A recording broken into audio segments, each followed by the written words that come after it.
అందరికీ ముందుగా వరలక్ష్మి వ్రత శుభాకాంక్షలు. ఎక్కువ లేట్ చేయకుండా మన వ్రత కథ మొదలు పెడదాం. శ్రీ వరలక్ష్మి వ్రత కథ ప్రారంభం. శౌనకాది మహర్షులను ఉద్దేశించి సూతుడు ఇట్లు చెప్పుకున్నాడు. మునులారా, స్త్రీలకు సౌభాగ్యదాయకమైన వ్రతమును ఒక దానిని శివుడు పార్వతికి తెలియజెప్పాను.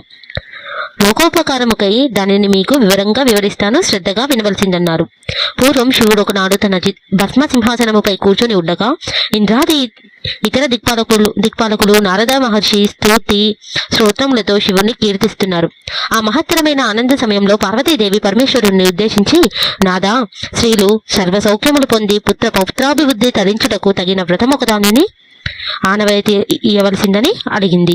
అందుక శివుడు మిక్కిలి ఆనందించి, ఉన్నవాడే, దేవి, నీవు కోరిన విధంగా స్త్రీలను ఉద్దేశించుచు వ్రతం ఒకటున్నది. అది వరలక్ష్మి వ్రతం. దాని విధి విధానాన్ని వివరంగా వివరిస్తాను. శ్రావణ మాసంలో పౌర్ణమి రోజుకు ముందు వచ్చి శుక్రవారం నాడు ఈ వ్రతమును చేయవలెను అని పరమేశ్వరుడు పార్వతికి తెలియజెప్పాను. పార్వతీదేవి, దేవా, ఈ వరలక్ష్మి వ్రతమును ఆదిదేవగా ఎవరిని చేసిరి? ఈ వ్రత విధానము చేయవలసిన విధానమును తెలియజెప్పమని పార్వతీదేవి అడిగింది. కాత్యాయని, ఈ వరలక్ష్మి వ్రతమును వివరంగా చెబుతాను, భక్తి శ్రద్ధలతో విను. పూర్వకాలంలో మగధ దేశంలో కుండినము అనబడు పట్టణం ఒకటి ఉండేది. ఆ పట్టణము బంగారు కుడ్యములతో రమణీయముగా ఉండేది.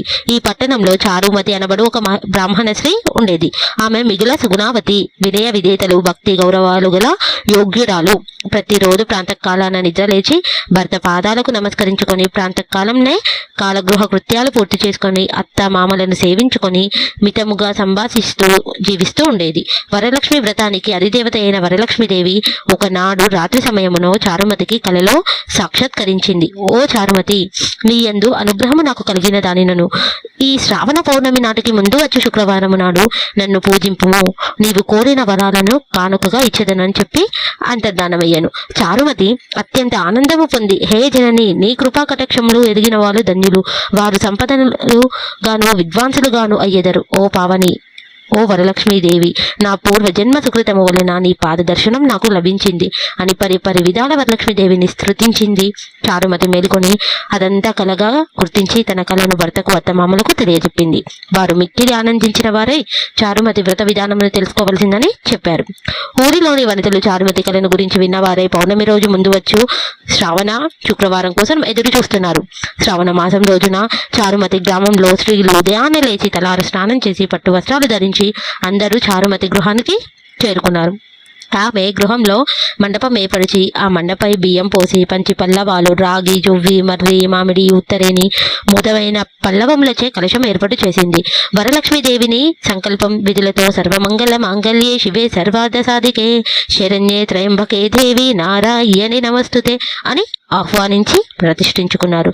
సాధ్యమైనంత వరకు స్వర్ణ, రజిత, తామ్ర, మృణ్మయ మూర్తులను ప్రతిష్ఠించుకోవచ్చు. అమ్మవారిని షోడోపచారాలతో పూజించారు. భక్ష భోజ్యాలను నివేదించారు. 9 పోగులతో చేతికి దారం కట్టుకున్నారు. ప్రదక్షిణ నమస్కారాలు చేశారు. మొదటి ప్రదక్షిణ చేయగానే కాళ్ళకు అందియములు గల్లున మోగాయి. రెండవ ప్రదక్షిణ చేయగానే హస్తములకు నవరత్న ఖచ్చిత కంకణాలు దగద్ధమానయమయ్యాయి. మూడవ ప్రదక్షిణ చేయగా అందరూ సర్వభరణ భూషితులయ్యారు.